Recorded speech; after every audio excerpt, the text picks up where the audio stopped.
Pemirsa, terima kasih pian masih bersama kami. Berita selanjutnya mengabarkan, Polda Kalimantan Selatan telah melaksanakan operasi Peti Intan mulai tanggal 27 Juni hingga 11 Juli 2024 dengan melibatkan sebanyak kurang lebih 275 personil yang meliputi jajaran Polda Kalimantan Selatan sebanyak 150 personil, Wan Gabungan jajaran Polres Banjar, Tanah Laut, Tanah Bumbu, Wan Kota Baru sebanyak 125 personil. Polda Kalimantan Selatan telah melaksanakan operasi Peti Intan mulai 27 Juni hingga 11 Juli 2024 dengan melibatkan sebanyak kurang lebih 275 personil yang meliputi jajaran Polda Kalimantan Selatan sebanyak 150 personil, Wan Gabungan jajaran Polres Banjar, Tanah Laut, Tanah Bumbu, Wan Kota Baru sebanyak 125 personil. Pengungkapan kasus peti ilegal ini disampaikan Kabid Humas Polda Kalimantan Selatan bersama Dirreskrimsus Wan Karo Operasional serta Kasubdit 4 Wayah press release di halaman kantor Krimsus Polda Kalimantan Selatan di Jalan Ahmad Yani Pal 4,5, Komplek Bina Brata, Banjarmasin Timur, tengah hari Rabu 17 Juli 2024.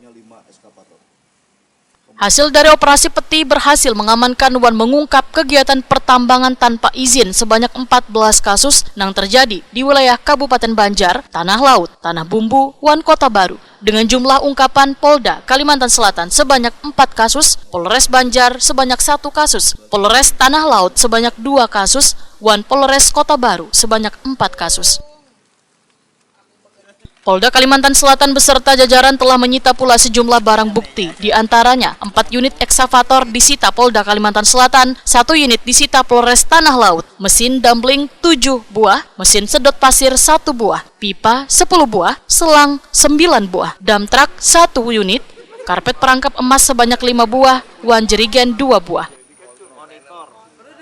Cangkul 2 buah, batu gunung 600 meter kubik, 4 lembar skop, 1 buah lenggagan emas, 1 buah besi slinger, 3 buah besi cabang, 2 buah genset, 1 buah emas kotor seberat 0,5 gram wan lainnya. Kabid Humas Polda Kalimantan Selatan Kombes Pol Adam Erwindi memadahkan dari 14 kasus terdapat 15 orang yang sudah ditetapkan tersangka, 2 diantaranya di Krimsus Polda Kalimantan Selatan, sedangkan 13 lainnya di Polres jajaran. Hasil ditangkap oleh jajaran Polda Kalimantan Selatan khususnya Direktorat Krimsus dan Polres jajaran. Adapun dari 14 kasus tersebut, yaitu Polda Kalimantan Selatan, Direktorat Krimsus menangani 4 kasus, kemudian Polres Banjar 1 kasus, Polres Tanah Laut 2 kasus, Polres Tanah Bumbu 3 kasus, dan Polres Kota Baru sebanyak 4 kasus. Dalam 14 kasus tersebut ada 15 tersangka yang sudah 15 orang yang sudah ditetapkan sebagai tersangka. Ya. 15 orang tersebut sudah ditetapkan sebagai tersangka, yaitu Polda Kalsel 2 tersangka yang ada di belakang kita. Kemudian sebanyak 13 tersangka itu dari Polres jajaran. Kasubdit 4 Krimsus Polda Kalimantan Selatan AKBP Ricky Boy memadahkan peti ilegal ini kada sampai merambah ke permukiman warga, sedangkan yang berhasil disita kada hanya batu bara, namun ada pula emas. Ada juga yang emas, ada di Tanah Laut, dari seluruh jajaran itu ada yang di, selain batu bara ada juga emas. Emasnya berapa? Ada berapa kasus emas? Emasnya ada 3 di Tanah Bumbu, di 4 ya? 4 Kota Baru. 4 Kota Baru, Tanah Laut 1. Jadi 8 ya? Ada 8 perkara. Beroperasinya mereka sejak kapan? Itu masih kami dalami. Nanti masih dalam proses penyelidikan. Perkembangannya bisa katakan menurun lah dibandingkan dengan operasi pada tahun sebelumnya.